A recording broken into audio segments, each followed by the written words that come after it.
السلام عليكم، هلا والله حبايب قلبي.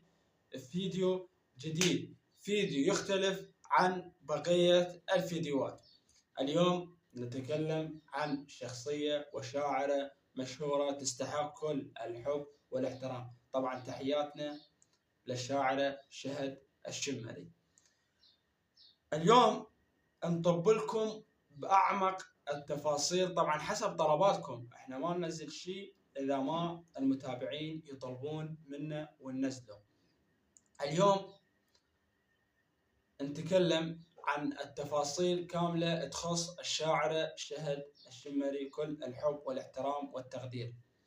أين تسكن، شنو عائلتها، وين مقيمة قبل، كامل يعني تفاصيل مواليدها، عمرها، كل شيء يخص الشاعر شهد الشمري ننزله لكم. معلومات أكثر المتابعين يريدونها، والأكثرية يعرفون شنو هي شهد الشمري ومن هي.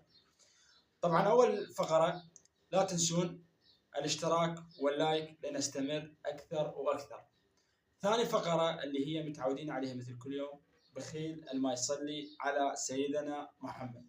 صلوا على خير البشر، اللهم صل وسلم على سيدنا محمد. خليكم ويانا لنهاية الفيديو. تحيات الحقيقي طبعا أعترف كلها 90% ما حد يعرف اسم الحقيقي لشهد الشمري. شهد هي اسمها دعاء كريم غازي. شهد يعني اختارت اسم شهد حرية شخصية، ما حبت ذاك الاسم، حبت هذا الاسم، وهي الناس تعرفها شهد كريم غازي من عشيرة شمر. عشيرة شمر عشيرة كبيرة، يعني أكبر عشيرة بالعراق. أكبر عشيرة هي عشيرة شمر، من عائلة محترمة، وعمها الشهد الشمري هو شيخ مال عشيرة. شهد الشمري من مواليد 1987، يعني عمرها تقريبا 37 سنة بالتحديد وبالضبط.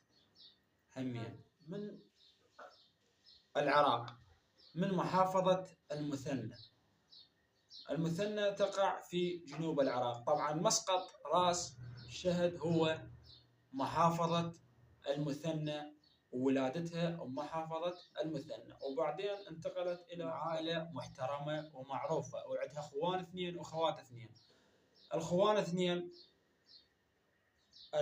الخوان الاثنين واحد اسمه مهند والثاني اسمه مثنى. خرجت من الكلية معهد الفنون الجميلة قسم الديكور. تزوجت في عام 2021، تزوجت من فهد وأنجبت طفلتان، يعني عندها حاليا بنات 2. بعد ما تزوجت الشاعرة شهد الشمري اعتزلت من الشعر تماما بعد زواجها من فهد. طبعا تحياتي الفهد وشهد وعائلتهم المحترمة، تحياتي لكم. لا تنسون الحبشكلات اللي قلنا لكم عليها، ونرويكم كامل التفاصيل على اي فنان شاعر لاعب تريدونه، اكتبونا بالتعاليق واحنا موجودين. تحياتي لكم، اخوكم نسر العراق منور.